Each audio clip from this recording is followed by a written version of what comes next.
Your bank account doesn't care about how many affirmations you say in the morning. It cares about your contribution to the marketplace. I don't know if I'm ready for this one. Manifestation is not a sales strategy. Like I said before, money moves when you do. It isn't something you think into existence. It isn't something you attract without action. Money responds to movement. And if money responds to movement, then sales needs the same. Because sales is the vehicle to the transfer of that money. It needs your participation. It needs your contribution. It needs your proactive effort. And even though there may be a component to manifestation that results in action, it is more thought than it is movement. And therefore, it can't be a sales strategy. To make my case, let's get clear on the definition of manifestation. According to Cambridge Dictionary, manifestation is the act of using methods such as visualization and affirmation to help you imagine achieving something you want, in the belief that doing so will make it more likely to happen. It's about bringing your desires into reality through visualization and positive thinking. There are several components of this definition I really want to hone in on and draw your attention to. Number one, manifestation is rooted in positive thinking. And as we've established, thought alone does not result in money. And although positive thinking, remaining expectant, isn't necessarily a bad thing, we cannot stop there. That cannot be our entire avenue, strategy, and plan. I would say thinking positively is necessary, not just as a business owner, but just as a human being. We should think positively. We should remain open, expectant, and carry that posture in every area of our life. But like I said, we can't stop there. All of that is happening in here. And we have to allow all of that to then influence how we move in the earth, how we move in the marketplace. And if you aren't moving there, you're on your own island with your desires and your dreams and your plans and your goals. They're living in your head. They're living on paper. They are not coming to reality in the real world. And your sales will suffer because of it. The second thing I want to hone in on, manifestation uses methods like visualization and affirmation. These methods happen inside your mind or in the privacy of your own space, your own home. But sales requires an exchange between two or more people. You cannot sell when you are standing on your own, when you are only communicating with yourself, when you are only communicating with God. You can't sell in that environment because you're the only person there. Money is made in the marketplace. It isn't made in your mind. It isn't made in the privacy of your own home. So we have to eventually go beyond these methods, go beyond visualizing and affirming, and we have to put ourselves in the marketplace. We have to allow ourselves to move and to be around other people, to take intentional action that goes beyond the thoughts in our mind. The third and most important thing I want to highlight, manifestation is about you. It's about your desires, your goals, your vision. It's about actualizing everything on your vision board, your home, your car, your trips, your family, the money in your bank account. The problem with this is that business requires more from you. Business requires that you think beyond yourself. You think about your community. You think about a people group that you want to benefit by bringing solution, by bringing expertise, by bringing value and distributing it everywhere you go. That is what makes a business. A business's purpose isn't for you. solely in any way. It's not to entertain you. It's not to be fun. It's not to fund your lifestyle. Those may be byproducts of your business, but it is not its reason for existence. So it's really hard to sell when all you're thinking about is what you desire. That's where performance, perception management, perfectionism, fear creeps in because you're hyperfixated on you. Selling isn't about you. It's about your buyer. Selling isn't about what you want. It's about what your buyer wants. So we have to become really masterful at articulating not what we desire, but how we can help our people get what they desire.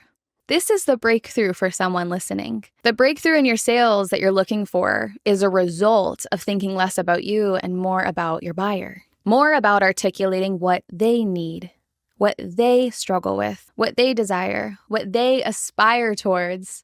And when you focus on that, as a result, your business grows and it's full circle. You get what you desire. But if what you desire leads the way, you end up building a business on selfish ambition instead of quality, genuine service. It's really hard to scale a business centered around the founder. It's much more natural, organic, and effortless to scale a business that is built around its people. Your offers become better. They become the best. Your marketing becomes more effective. Your sales flow with ease because it's not about you. You've made it about them. They see that. They feel that. They hear that. And they want to work with you. So now that we're clear on what manifestation is, let's define what a sales strategy is so we can compare and contrast. I'm going to define selling and strategy, and then we're going to combine them so I can show you in full clarity, full transparency what all of these mean and how I've created the final definition. Selling means to exchange goods, services, or property for money or something else of value. Exchange, value immediately stand out to me. Strategy defined means a detailed long-range plan for achieving something, reaching a goal, or the skill of making such plans. So if we bring those together, a sales strategy can be defined as a deliberate plan for how you will consistently and predictably exchange value in the marketplace to achieve a specific revenue goal. It isn't about thinking, attracting, visualizing money. It's deliberate and detailed. It results in consistent, predictable revenue. And it also comes from a contribution of value to other people. So these are two entirely different things that produce different results, although it's not bad to think positively, to say affirmations, to remain expectant. There's so much more that has to be done here. That's not a strategy. It doesn't relate to sales. And if you're looking for stability, consistency, predictability with your business, your cash flow, your sales overall, that's not going to get you there. I don't care what manifestation gurus have to say about this. Manifestation isn't a sales strategy. You need more than that. You need a true strategy in place. You need something that thinks long form, that thinks future based, something that is detailed, that's deliberate, that results in predictability for your business. Because we aren't just looking to live a positive, happy life. We are also business owners here. So if we're business owners, then we also have to run our businesses like CEOs that think longer term, bigger picture, and more strategically than these are my affirmations and visualizations, and that will be enough. Some of that is actually entitlement. The plan to just attract people. The anger that comes when those people don't show up. And I will raise my hand first to say that I have been in that position, angry, frustrated that opportunities weren't falling into my lap. That was entitlement.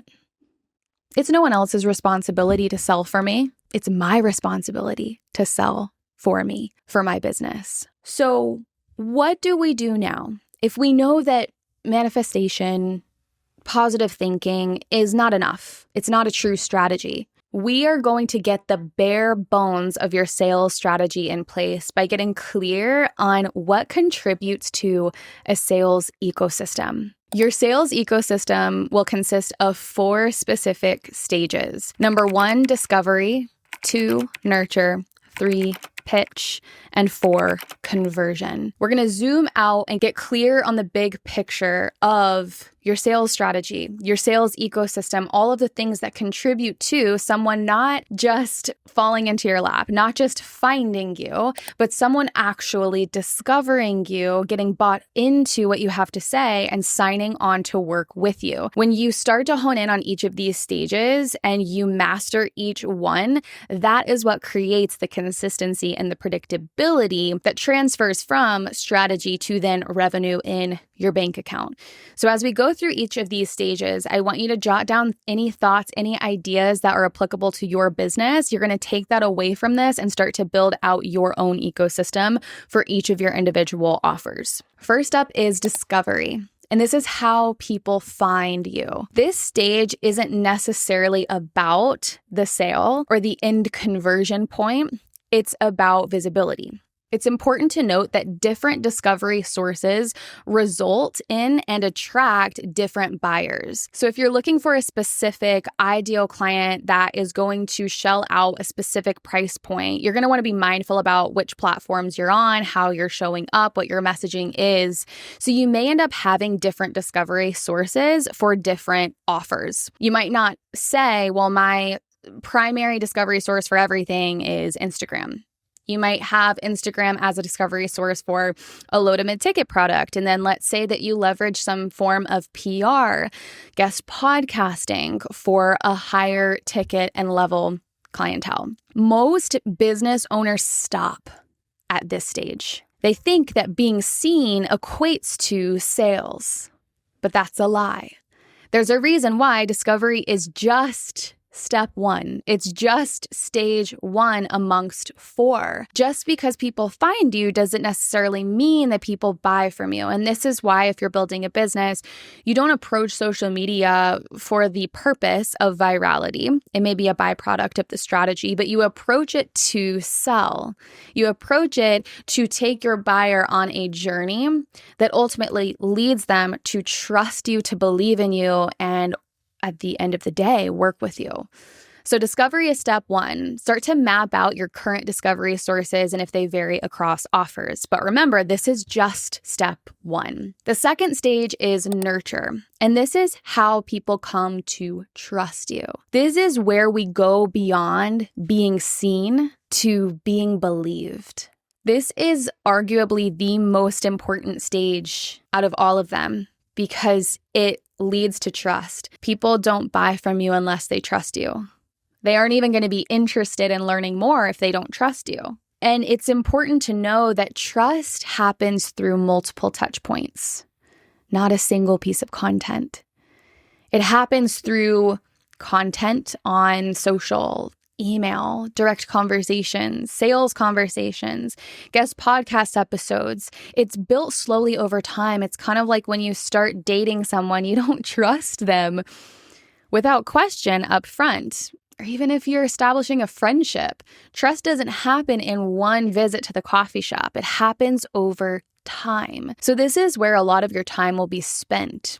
In the nurture stage, the effectiveness of your nurture process will always influence the outcome of your pitch, which we're going to get to next. So when I work with our students, we spend a lot of time on what does nurture really look like step by step. Where does this happen? How can I make sure that I'm being genuine and authentic while also being strategic? Making sure I have a lead list, making sure I am going and being reminded to speak to people, specific people, and move them through cold, warm, and hot. You can be both authentic and strategic in your sales process. The third stage is pitch. And this is how people learn how they can work with you. I always encourage our students to think about pitching less as persuasion and more as an invitation. This is not dumping information about your offer on someone. This is not cold messaging someone. This is happening after a very strong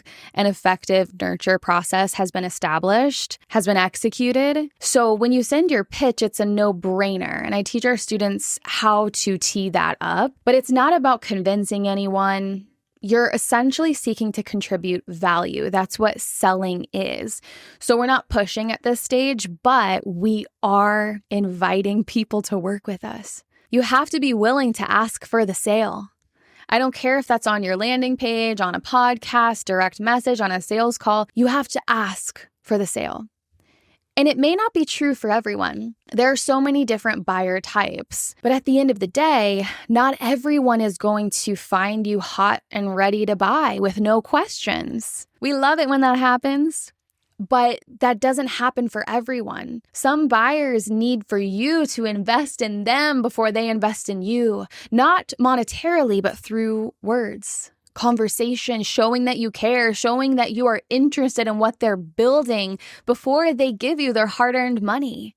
That's what a nurture process accomplishes. Some people are going to come to you with questions. That doesn't mean they're not an ideal client. It just means you're dealing with a specific type of buyer. There's so much value in being willing to ask for the sale, to show that you care so much about that person, about supporting them through your specific expertise, that you are willing to go out on a limb and say, hey, I was thinking of you. I really feel like I could help with this. Would you be open to hearing more? We have a whole invitation framework that we share with our students to make this as easy as possible. But what I want you to take away from this is that it's important that you ask for the sale. Don't be above that. Don't be so passive to the point where you're just willing to wait for people to fall into your lap, to attract anyone and everyone. That's not a strategy. That's wishful thinking. The final stage is conversion. And this is how people ultimately become customers. Conversion is not necessarily about pushing. It's not about that at all. It's about facilitating a conversation that leads to your buyer's best next step. And notice that I didn't say it leads to your buyer's yes, because not every single person is going to work with you. Not everyone is going to be a yes. Ideally, if we are hitting it, we're getting a home run on all of these other stages, likely 9 times out of 10, you're speaking to someone who is a good fit. This is their best next step. But sometimes people get in their own way. Sometimes it ends up not being the best timing. Sometimes it's just not a good fit. It's not your job to force them into anything, manipulate them into anything. You're just here to see how you can help. And ultimately, the ball's in their court with the decision. Conversion can happen in a variety of places, depending on what you're selling, of course, through landing pages, live webinars, sales calls, email funnels. But at the end of the day, you're just showcasing the value that you're here to contribute. And there's, of course, different structures that work well for your sales calls, making sure you have a solid and clear pitch, proposition of your unique value add, all of that good stuff. But when we really break it down and we get to the meat of what you're doing, it's simply, hey, this is how I can help you. That's it. So don't overthink it. And of course, your conversion is going to be more effective the more honed in you are on discovery, nurture, and pitch. If we're nailing all of those, by the time we get to conversion, if they're a right fit, your conversion rate should be pretty healthy. It should be pretty high. We should have a lot of yeses because we have established so much rapport, trust, credibility through those 3 stages that precede conversion. So at the end of the day, manifestation and a sales strategy, they serve 2 different purposes. You can't replace a sales strategy with manifestation. They're just 2 different things. You don't think your way to money. You don't attract every opportunity and somehow wake up one day completely successful. Again, I'm not against thinking positively, being open and expectant for more. I believe in that. We should think like that, but we have to go beyond that. That's not a sales strategy. That's not strategic. That's not a plan. That's not operating like a CEO. When we rely on manifestation, affirmation, visualization, as our predominant path to success, I really unfortunately see that as operating in entitlement. We believe that if we think positively, then everyone should just come to us. We don't need to work for it. We don't need to pour into people. We don't need to go out on a limb to invest in others, to speak to others. But when you have a sales strategy in place, you do that by default. It becomes the norm. It's easy when you have a process in place that thinks into the future, that is deliberate, that is precise and clear. And it feels so good having something in place that results in consistency, predictability, stability from a revenue perspective. And you're not going to get that from manifestation. You're going to get that from establishing an actual sales strategy. You cannot affirm your way to predictable revenue. You cannot visualize your way to a full lead pipeline.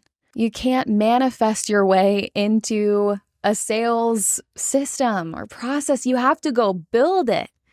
You have to go create it. You have to go contribute, add value, take action, put forth effort that goes beyond your thought, beyond your affirmations in your own private time and space. Because revenue doesn't just come from thoughts, it comes from movement. It comes when people find you, when they come to trust and believe in you, when they know what you have to offer, and when they decide to say yes. And all of that comes from a sales process. Money moves when you do. So if you're waiting for a sign, this is it, my friend. Close the journal for a minute, set it aside, and open up a sales CRM. Go fill up your lead pipeline. Go move people through your sales ecosystem. Seek to serve. Seek to contribute value. And I can promise you that money will follow. I can promise you that sales will follow. Stop trying to attract sales and go start creating them. If you want to take a next step and uncover your signature sound, your sales advantage that you're likely not leveraging yet, click the link in the description box below. I'll send you a private audio that will break down your signature sound and how you can start leveraging it today in order to land more sales.